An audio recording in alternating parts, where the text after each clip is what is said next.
Your next lesson, ladies, is on posture and stance. Now, really simply with golf, after we've taken our golf club's grip, our task with this implement is to hit something that is below us.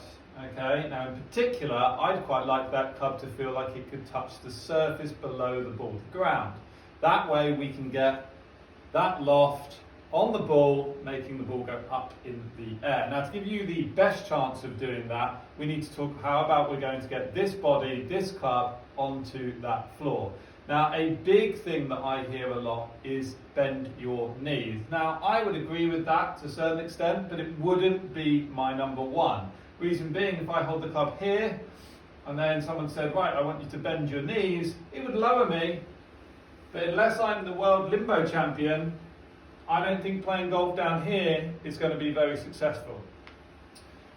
Do the knees bend? Yes, but let's think about how we get the club down there a bit quicker. Number one, let the wrist drop a bit.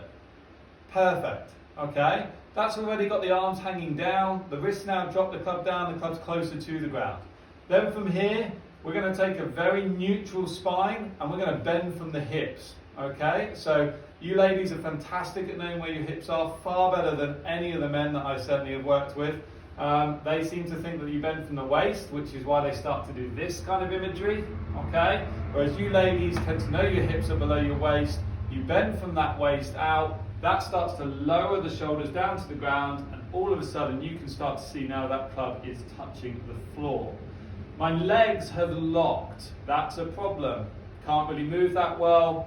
Don't feel balanced, don't feel under control. So now the knees are just going to flex for a bit of comfort and to make sure that we're quite balanced in the feet.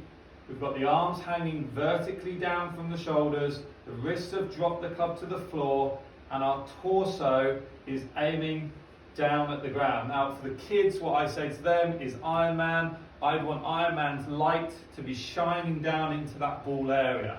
The pelvis, if I took my belt, is pointing down, but it won't be as down as my spine. Ladies, all I would say to you from experience is just make sure that we don't get too much S posture, okay? Where the bum starts to point up, it will start to limit how we can move, and it could cause some pain on your back.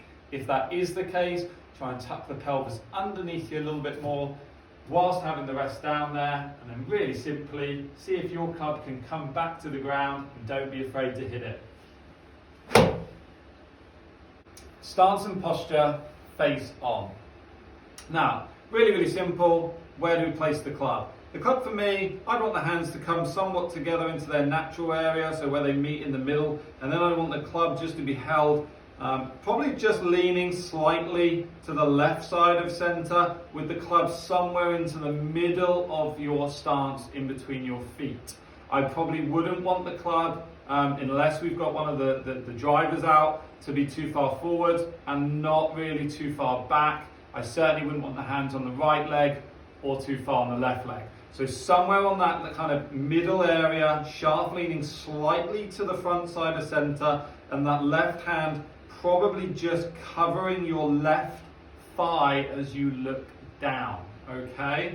From here you can see that I've adopted a slightly flared out foot position. I don't want clown position, but I also wouldn't want the skiing position.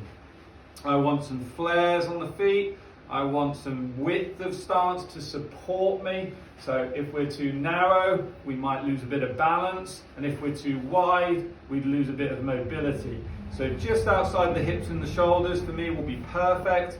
Club sitting nicely into the middle, shaft leaning slightly on that left side, hands on, and once again ladies, you are ready to wallop that ball.